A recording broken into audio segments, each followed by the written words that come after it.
What up, people? Push While Black here with Push While Black Sports. And the Bears lose again, 29-7 to Tampa Bay. This game was a lot more of a blowout than last week's game. There were 4 turnovers. There were penalties, which shouldn't have. The penalties made me mad because it should have been 0-0 in the first couple of series. In the first series of Tampa Bay, which I think, even though they only allowed a field goal, I think that became a thing with the Bears. The Bears had 2 really good series. The first 2 defensive series were really good. That even despite that penalty, let's see here. Mike Glennon threw for 300 yards today. It doesn't matter because he lost. He threw for 2 interceptions. There was a fumble. Tariq Cohen did a very stupid special teams play by trying to get a ball when he was surrounded by 2 Buccaneers. And yeah, it was one of those games. This also is the Mike Glennon lost his job today to me, because even though he threw for 300 yards, this is not the Mike Glennon is bad game. This is Mike Glennon. The offense is different with Mr. Biscay. Like, you don't have an offense. Like, it became apparent that in order for the Bears to have any success at all, you would have to throw the ball down the field. They can't do that in this offense. The small ball football offense that the Bears have, as was coined last week in the Atlanta game, that's not gonna. You have to play perfect, and the Bears didn't. Bears didn't play perfect offensively. The Bears didn't. Well, the Bears played okay offensively. The Bears didn't play perfect defensively. There were penalties. You can still throw the ball. You can still throw the ball on them when the quarterback has time. So you're going to have to test the ball. You're going to have to test the field, down the field. Your best athlete is Tariq Cohen. Let him go down the field, or try to see if he can go down the field. I told y'all during the preseason, Kendall Wright is going to be the Bears' main receiver. And let's see what he did. Okay, receptions. Kendall Wright, 7 receptions, 69 yards. The longest was 18 yards. Deontay Thompson is your second best receiver with 57 yards today. Tariq Cohen is your third best receiver. Okay. Yeah, y'all need to test the field. Mark Schlereth was clamoring for that the entire game, because it became a point that the dink and dunk stuff wasn't working. But with Mike Glennon, they don't even want to test their brother's arm that much. They want to make sure that he can get down the field to where he's comfortable, and they're not even trying to test his arm a little bit. To me, that means you need to put Mr. Biscay in. There's no reason why Mr. Biscay should not be playing next week at all. You know, I understand this today, because there was talk on Twitter saying maybe we should put him in the second half. I'm glad they didn't, just because the rust that Tampa Bay was throwing out was crazy, and there's no sense in having this kid getting hurt, just if he didn't have to be. Glennon was still healthy. You're not going to try to win you weren't going to win the game anyway. So if you're not going to make that decision, as soon as the second half started, there's no reason to put him in in the fourth quarter, midway through the third.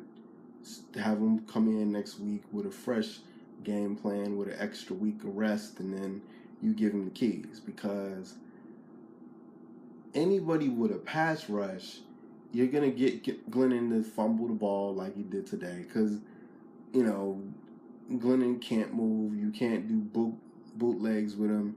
You can't do like the play action well.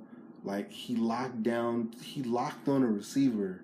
The first interception, he locked on a receiver. They jumped the route. They knew exactly where he was going to go. There was an interception, right? It was just bad, man. And if you're gonna do that, if you're gonna be bad this season anyway, if this is a developmental season, and it is because you don't really have a number one receiver, you need to create a number one receiver. You need to have somebody that instead of just saying, "This is our number one receiver," throw the ball to him. Cameron Meredith was not a number one receiver last year. And just he was fast and he was open, and they threw the ball to him a lot. And he dropped a lot of balls, and he couldn't catch a lot of balls. And Josh Bellamy was the same way last season. He was able to get open a little bit, couldn't catch. But Cameron Meredith did enough to where, okay, he's going to be the number one receiver since Alshon Jeffrey left, and since Kevin White was coming off of injury. He gets hurt. Kevin White is going to be the number one receiver just because of the draft status. He gets hurt. So now you have to create a number one receiver now, because the ones that you're going to get the ones that you're going to get off the free agent market are going to be slot receivers. So one of them slot receivers, or one of them like third or fourth receivers that the Bears have, has to develop into a number one receiver. Meaning has to develop into a downfield number one receiver. That's not going to happen with Glennon, because all they're asking Glennon to do is take 3 steps and throw underneath and hope that a yards after catch things happens into a touchdown, which is why you're going to see Kendall Wright probably make a Pro Bowl, and you're going to see Tariq Cohen probably make a Pro Bowl, because that's all they do. And I don't want to see Jordan Howard ever the rest of this season with the screen passes. That needs to end. The Jordan Howard screen pass needs to go away, because he can't catch out the backfield. Stop asking him to do that. Like, Tariq Cohen's going to get the majority of the receptions, and Tariq Cohen's more than likely going to get the majority of the running yards. That's another thing that I think needs to stop. Jordan Howard is, and I'm glad they're going to go ahead and I do actually like the look of Jordan Howard and Tariq Cohen being on the field at the same time, just because Tariq Cohen is your offensive weapon. That's going to be your offense until you figure out what to do with the tight end position and the wide receiver position. Heck, Tariq Cohen might be your best wide receiver when it's all said and done, just because of yardage. Jordan, we can't worry about, because I heard this last week, listening to sports radio here. You can't worry about getting Tariq Cohen, as my neighbor's base is going on here. You can't worry about Jordan Howard, rather, getting him going and getting him 100 yards or something crazy, because it's not your offense now. Because they're going to put 8 men in the box. They're going to make sure that he doesn't get off. And that's what happened. They put 8 men in the box. They gang tackled that dude. They had 3 dudes keyed in on him, and he wasn't able to really get going. Now, that doesn't mean you stop giving him the ball, but I think as far as him being, as far as him getting going, and as far as him being your main option, there was a situation where Tariq Cohen was basically the linchpin of basically the offense. It was like 3rd down and 2, and then Jordan Howard got 2 yards on a run and a 1st down. So basically, Tariq Cohen and Jordan Howard are thunder and lightning if Jordan Howard is Thunder and Tariq Cohen is Lightning, then we need to see a lot more Lightning and a lot less Thunder. Not necessarily because Jordan Howard is bad. It's just they're going to key into him. And they haven't, because I figured they were going to key into Cohen, and they might, and they probably will key into Cohen, defense as well. But you can do so much with Cohen because he can actually catch out the backfield. You can spread him in the slot. You can do so much with him that it doesn't matter. With Jordan Howard, they keep trying to make him catch out the backfield, and it's not working. So I don't want to see him catching out the backfield anymore. And they really need to put Adam Shaheen in, because that's your second best athlete, really. And we really don't know what he can do yet. So next week, put Mr. Biscay in. Let him get starter reps in practice. There's no reason. I don't understand the whole he's not ready yet, because if Glennon gets hurt next week, or if Glennon got hurt this week, he's going to be in anyway. If he's not ready to play, if he's not ready to start, then he's not ready to be a backup either. Then Sanchez should have been the backup, period. And to be quite honest, Sanchez could probably do better because he can move around. I saw Sanchez play in Philly under Chip Kelly's offense for half a season, because he actually beat out Nick Foles, and that offense basically saved his career. So it's not that I'm saying Glennon is bad. It's not that I don't like Glennon. It's just you need to create some offense.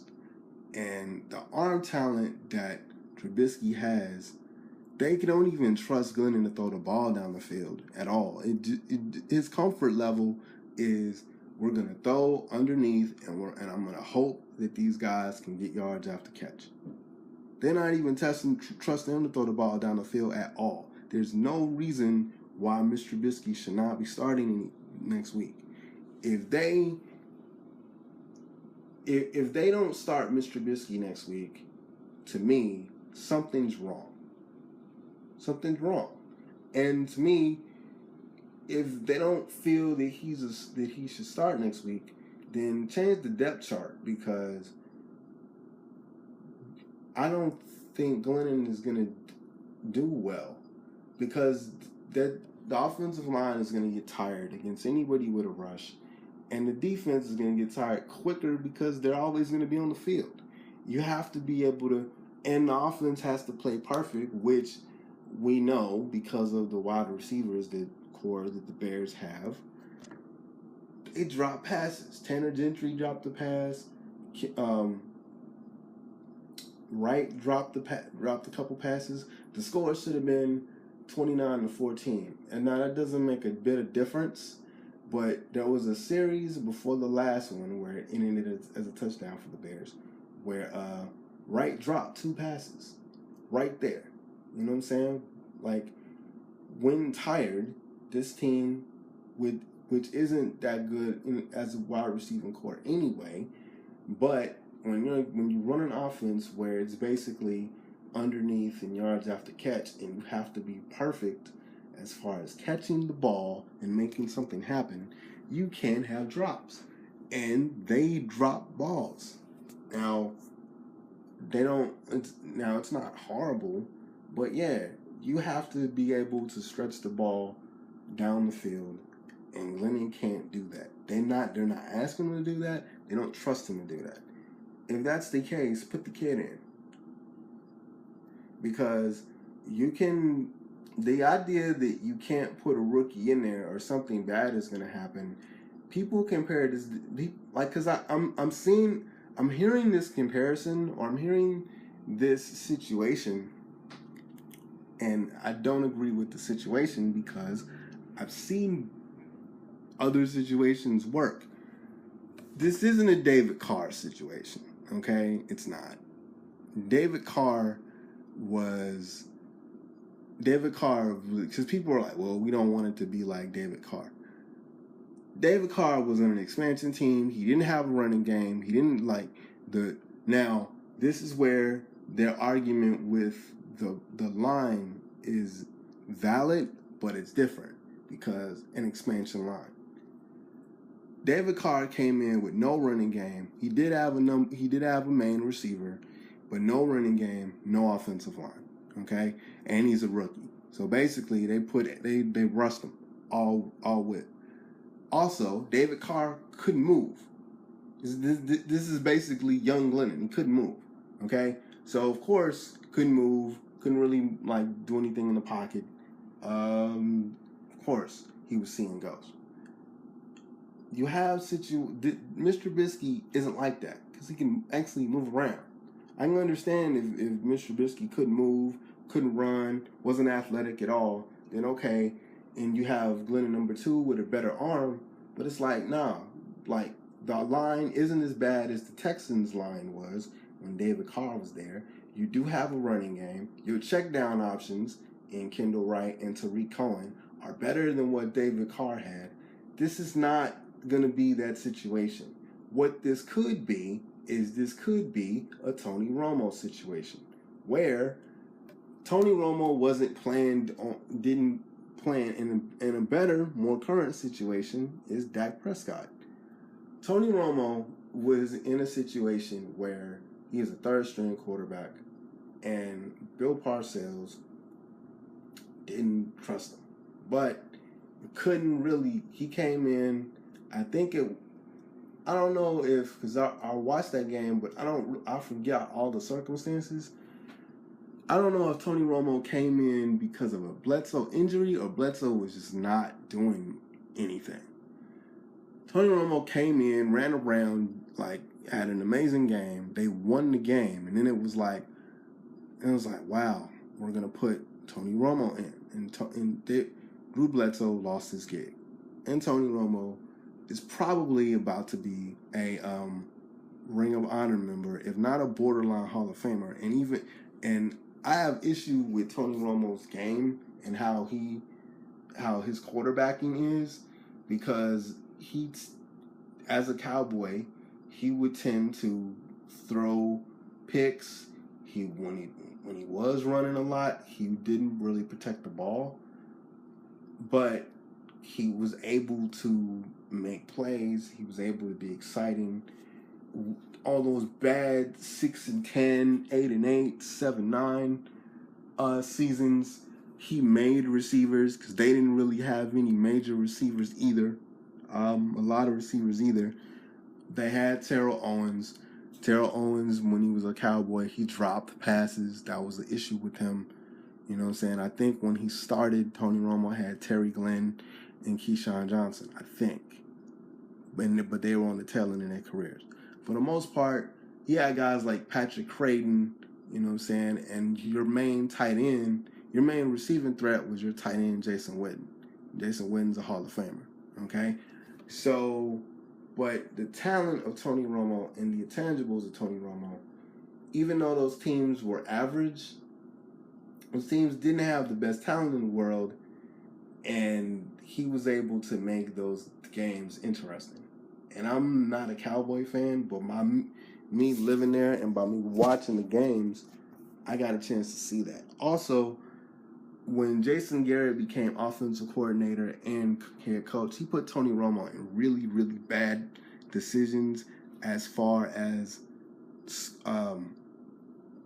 offensive-wise.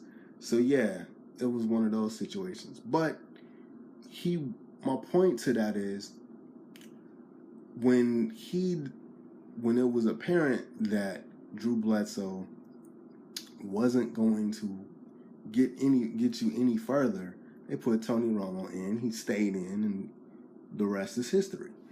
Dak Prescott was not supposed to be a starting quarterback of the Cowboys. That wasn't it. That wasn't what he was drafted for. He was drafted specifically, and he was a project. He was an athlete. He was a project. They didn't know how his passing ability was. As a matter of fact, they wanted Paxton Lynch really bad. They tried to get Paxton Lynch really bad, but the trade didn't go through. Jason Garrett Dak Prescott was Jason Garrett's second choice. Paxton Lynch was his first choice. They just couldn't get the trade right. Kellen Moore breaks his leg. Tony Romo gets hurt. You find out like in the first game of the season, first preseason game against the Rams, that Dak can actually throw. There's a rapport with Dez, which is important. You know what I'm saying? Okay, you have a backup quarterback now. You have a quarterback that can probably, if need be, step in and run your offense, which Cowboys never had before. That was the point with Dak. And then it was like, okay, Tony's hurt. We're gonna put the kid in there. We're gonna scale back the offense because the offense was scaled back with him last year. Ezekiel Elliott was a beast running the ball. Since they scaled the offense back, the offensive production as with the wide receivers was balanced. As a matter of fact, there were games where Dez didn't get a lot of touches. Then it became apparent, well, dang, Tony Romo's healthy now. Do we put Tony in, or do we keep the kid in? They kept Dak in, not because Dak was better than Romo, but because it was like we don't want to miss the boat. We don't want to mess up the boat. Sometimes you got to look at your situation and you got to say, okay, this isn't working. Let's see if we can fix the problem. And I think right now the Bears need to have a problem with not necessarily bad quarterbacking, but with mediocre quarterbacking and bad offense. They don't have any playmakers at all. Let's see if Mr. Biscay can make some people, if not just himself, a playmaker. So I don't know. I just feel like what we're seeing here is a lack of athleticism, a lack of any type of ability except for a 5'6" running back from a Division I AA school. And we need, I think, Trubisky might be an idiot. Trubisky might be Cutler number 2. I don't want him to be, but we got to at least see what we have here. And because if you're gonna end up winning, Vegas has the Bears as the worst team in the NFL. They have the Bears into the worst odds to win the Super Bowl. Most people have the Bears winning 2 games. I don't think they're gonna win 2 games. I think they're gonna win 6, 7 if they're lucky. But not with Glennon. I just don't think he's that good to work out to overcome these shortcomings, man. And we need to at least have a quarterback with the arm strength to test the field. If they're not even gonna, people can say we can put Tariq Cohen in the slot, or we can spread him out wide and see if he can be a deep threat. We have not Miller, but with Adam Shaheen, you have an athlete that you can stretch out wide, or you can have a deep threat in the slot. We don't even have an athlete that we can. They won't even try to have a play down the field in the slot to where Glennon can throw down the field in the slot position because they don't trust his arm. So, anyway, I'm done. I'm going to be watching the rest of the Cowboy game now. Excuse me. And Pushing Raw Black out later.